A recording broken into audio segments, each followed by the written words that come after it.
Hello and welcome to Afghanistan News Today.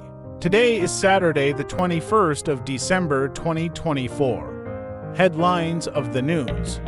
G7 special envoys stress need for national dialogue for long-term stability in Afghanistan. In a joint statement, the special representatives of 11 countries and the European Union stressed on the need to achieve long-term stability in Afghanistan through national dialogue. Road accidents in Afghanistan increased five-fold since interim government's return. The emergency hospital in Kabul reported that since August 2021, the total number of road accidents in Afghanistan has increased five-fold. Three senior commanders close to Mullah Hibatullah on ISIS radar.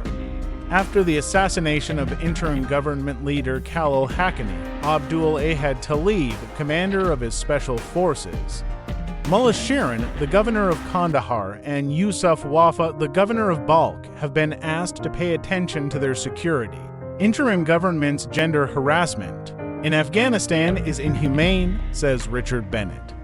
Richard Bennett, the UN Special Rapporteur on Human Rights, said that challenging the interim government's repressive government and holding the group accountable is the collective responsibility of the world. Interim government deputy FM criticizes media restrictions. Sher Mohammad Abbas Stanikzai, the interim government's deputy foreign minister, criticized the restrictions on the media at a meeting in Kabul. He called on the interim government administration to strengthen the media and leave it free. World Migration Day. Over 1 million migrants from Iran and Pakistan returned to Afghanistan. The International Organization for Migration, IOM, announced that more than 1.2 million Afghan refugees from Pakistan and Iran have returned to Afghanistan in 2024. Interim government leader orders crackdown on human trafficking. The interim government on Saturday issued a decree attributed to Hibatullah Akhundzada, the group's supreme leader, mandating a crackdown on human traffickers. Goods worth $167 million exported to Afghanistan from Dagharoon Customs in 9 months, said Hassan Rahimzada, Director General of Dagharoon Border Customs and Taybad, announced that since the beginning of 2024 till the end of December, more than $167 million of goods were exported from the Dagharoon Customs to Afghanistan. Pakistan, UN envoys discuss situation of Afghan refugees. Pakistan's Special Representative for Afghanistan Mohammad Sadiq announced a meeting with Philippa Kandala, the representative of the United Nations High Commissioner for Refugees UNHCR in Islamabad. Interim government claims it is not isolated and has diplomatic relations with key countries. In response to the recent statements of the U.S. Secretary of State, Hamdallah Fitrat, the interim government's deputy spokesman, said that the interim government is not isolated and that the group currently has diplomatic, political, and economic relations with many countries. Iran deported Afghan refugees with residency documents, confirms UN. The United Nations High Commissioner for Refugees UNHCR has confirmed that the Islamic Republic has deported many Afghan refugees with valid residency documents in the past year. Interim government's Ministry of Justice publishes law on land distribution to returning refugees. The interim government's Ministry of Justice announced the signing of 3 new laws by Hibatullah Akhundzada, the leader of the group, in another report from Afghanistan News Today. Interim government takeovers 5-star Kabul Serena Hotel from Aga Khan Development Network. Reliable sources reported to Afghanistan News Today that the interim government recently took over the 5-star Kabul Serena Hotel from the Aga Khan Development Network. Reliable sources reported to Afghanistan International that the interim government recently took over the 5-star Kabul Serena Hotel from the Aga Khan Development Network.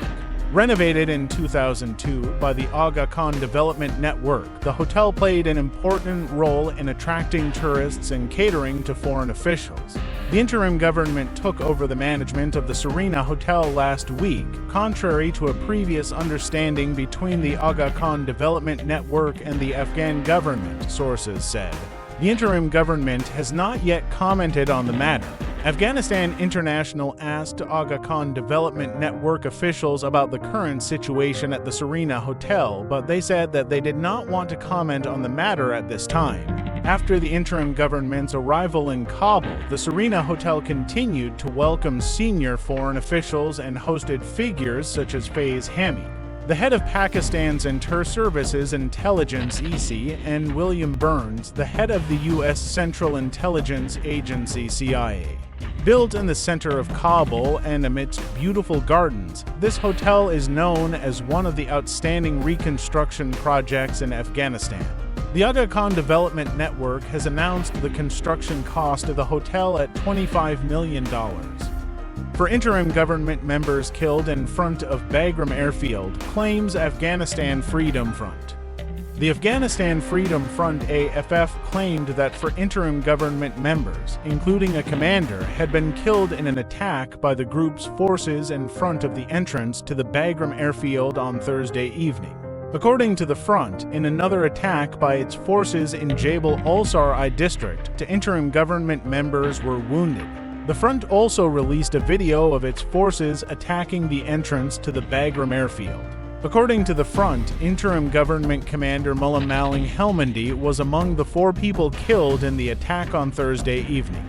3 other interim government members were wounded in the attack. The front said that 2 interim government members were wounded in the attack by its forces in the vicinity of Jabal al-Sarai district. Afghanistan International could not independently confirm the casualties and the occurrence of these attacks. However, local sources said that an explosion occurred around 4:30 p.m. in the Jabal al-Sarai area of Parwan province.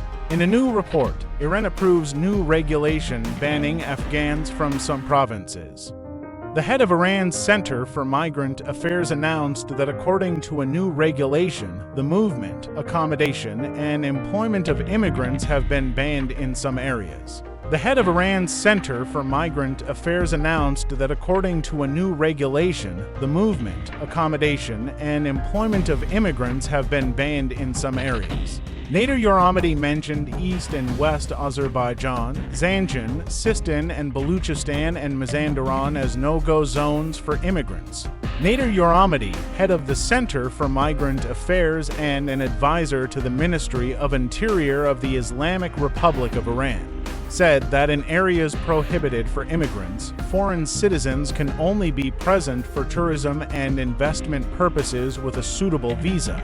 The official added that the presence and employment of Afghan refugees in Mazandaran is prohibited, even for a short time.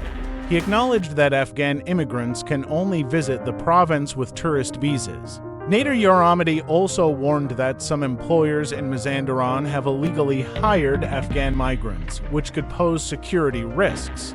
He called on employers to refrain from hiring migrants in restricted areas and to cooperate with the police. Recently, the Islamic Republic has made living conditions extremely difficult for Afghan refugees without residency documents and has also intensified the process of deportation of these migrants. The United Nations High Commissioner for Refugees (UNHCR) confirmed on Friday that the Islamic Republic has deported many Afghan refugees with valid residency documents over the past year. The organization also announced that Iran has significantly increased the forced return and deportation of migrants in 2024. Thanks for being with Afghanistan News today. Till the next latest news, have a good time.